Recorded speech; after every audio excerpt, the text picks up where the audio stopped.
এখানে আরেকটা জিনিস আমি বলতে চাইবো, সেটা হচ্ছে বাংলাদেশে, সেটা গত কয়েকদিন ধরে আসলে আমরা খেয়াল করছি যে বাংলাদেশে রিসেন্ট যে ইসলামী দলগুলো আছে তারা আসলে এক ধরনের মুসলমানিত্বের জায়গা থেকে ভারত বিরোধিতার একটা শোরগোল তারা তুলতে চাইছেন। প্রথম কথা হচ্ছে, ধর্মের ভিত্তিতে তো আমরা যাবো না ভাই। ধর্মের ভিত্তিতে আমরা 47-এ ভাগ হওয়ার পরে আমাদের কি অবস্থা হয়েছে পলিটিক্যালি, এবং বাংলাদেশের সকল শক্তি রাজনৈতিকভাবে যে ধর্মের ব্যবহার করছে তারা, সেই সমস্ত জিনিস তো আমরা কম দেখি নেই। আমরা সেটা 55 বছর দেখলাম।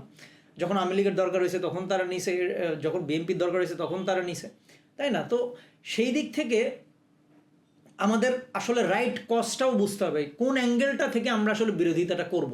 আমাদের ভারতীয় দেশের জনগণকে আমাদের শত্রু শুধুমাত্র তারা হিন্দু বলে? আমরা মোটেও মনে করি না যে বাংলাদেশের বেশিরভাগ মানুষ সেটা আসলে মনে করে। সেই জায়গা থেকে এই যে একটা ধর্মের ধুয়ো তুলে যদি ভারত বিরোধিতা করা হয়, সেটা কিন্তু আসলে বাংলাদেশের যে সার্বভৌমত্ব বা বাংলাদেশের মানুষের যে সমন্বয়বাদী এক ধরনের চিন্তা রয়েছে। আমরা জানি যে বাংলাদেশের মানুষ ঐতিহাসিকভাবে যদি আমরা দেখি, তারা সকল কিছুই গ্রহণ করেছে যেটা তাদের পছন্দ হয়েছে। যেটা তাদের পছন্দ হয় নাই, যেটা অতিরিক্ত মনে হয়েছে, সেটা তারা জীবনেও কোনোদিন গ্রহণ করে নাই। সেটা হোক সে আওয়ামী লীগ, হোক সেটা ইসলামী ফ্যাসিস্টদের আস্ফালন, হোক সেটা নাস্তিকদের আস্ফালন, হোক সেটা বামপন্থীদের আস্ফালন, বা যাদেরই আস্ফালন হয়ে থাকুক। তো এই জায়গাটা আসলে সামগ্রিকভাবে আমি মনে করি যে আমাদের ছাত্র জনতা কিংবা জনগণকে আসলে এখন গুরুত্বপূর্ণভাবে বুঝতে হবে যে আসলে আমরা কোনো কিছুর বিরোধিতা যখন করছি, আমরা ভারতীয় পণ্য যখন বর্জন করছি, তখন কোন জায়গা থেকে করছি? আমরা এই জায়গা থেকে করছি যে ভারত আমাদের প্রতিবেশী দেশ হিসেবে আমাদের সঙ্গে রাখা সকল চুক্তি তারা ভঙ্গ করেছে। এটা কিসের বৈশিষ্ট্য? এটা হচ্ছে একটা সাম্রাজ্যবাদী দেশের বৈশিষ্ট্য, যেটা আমরা দেখব ভারত শুধু বাংলাদেশের সঙ্গে করে তা না।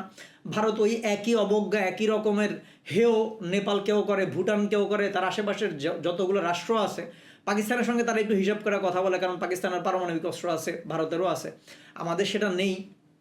সেই কারণে এবং আমরা খুব নিঃসন্দেহে থাকতে পারি যে একটা দেশ আরেকটা দেশের সঙ্গে কিভাবে ডিল করবে, সেটাতে আসলে তার সামগ্রিকভাবে তার দেশের উন্নতি, জনগণের শিক্ষা দীক্ষা, এমনকি তার সামরিক যে কাঠামো রয়েছে সেইটাতে আসলে কি ধরনের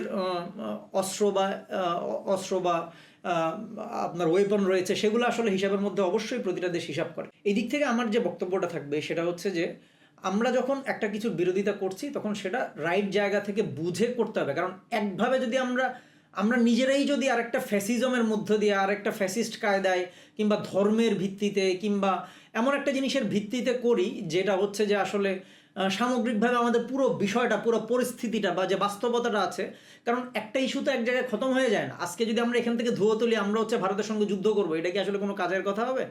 সেটা মানে সামগ্রিকভাবে যদি আমরা চিন্তা করি, এই সমস্ত ধুয়ো যারা তুলছে তারা আসলে জনগণের শত্রু। তো সেই দিক থেকে আমি বলবো যে প্রথমত আমাদের গভর্নমেন্টকে যেটা করতে হবে সেটা হচ্ছে যে তারা শির দাঁড়া করে, উঁচু করে, তাদের হচ্ছে গলাটা উঁচু করে, শির দাঁড়া শটান করে তাদের বলতে হবে যে আমাদের ন্যায্য হিস্যা তোমাদের দিতে হবে, নাহলে তোমাদের কোনো রকমের কোনো ট্রানজিট, কোনো চুক্তি, কোনো রকমের ওই যে সুবিধা তোমরা আমাদের কাছ থেকে নিচ্ছ বিনা পয়সায়, সেই সমস্ত কোনো কিছু তোমাদের দেওয়া হবে না। এটা হচ্ছে আমাদের গভর্নমেন্টের প্রথম বলতে হবে। ইন্টারন্যাশনাল লবিস্ট নিয়োগ করতে হলে লবি নিয়োগ করতে হবে। কোনো জায়গায় যদি আমাদের আপাত লসও হয় সেটাও আমাদের মানতে হবে বা আমাদের সেটা বুঝতে হবে, সামগ্রিকভাবে স্ট্র্যাটেজি ঠিক করতে হবে। আমরা যদি আমাদের দেশের উপর দাঁড়িয়ে চিন্তা করি তাহলে এই সমস্ত স্ট্র্যাটেজি ঠিক করতে কিংবা পুরো বিষয়টা বুঝতে আমাদের আসলে কোনো অসুবিধা হবে না। এবং আমাদের গভর্নমেন্টে মোটামুটি অনেক যোগ্য লোক আছে। আসলে যোগ্যতা নিয়ে তো কোনো সমস্যা হয় না কখনো, সমস্যাটা হয় যে উদ্দেশ্য নিয়ে, কিংবা উনি আসলে কোন দিক থেকে চান, উনি কি আসলে অতটাই সত্যিকারই সিরিয়াস যে তিনি আসলে এই জিনিসগুলো সমাধান করতে চান। যদি সেটা করতে চান, আসলে আমাদের গভর্নমেন্ট যদি করতে চায়, আমি অবশ্যই মনে করি বর্তমান যে পরিস্থিতি আছে তার চেয়ে অচিরেই আমরা সেই সমস্ত ভারতের সঙ্গে, সাম্রাজ্যবাদী ভারত রাষ্ট্রটার সঙ্গে আমাদের যে অধীনতামূলক যে চুক্তিগুলো আছে, অধীনতামূলক যে রকমের একটা ব্যবস্থা রয়েছে, সেটা থেকে আমরা বেরোতে পারবো।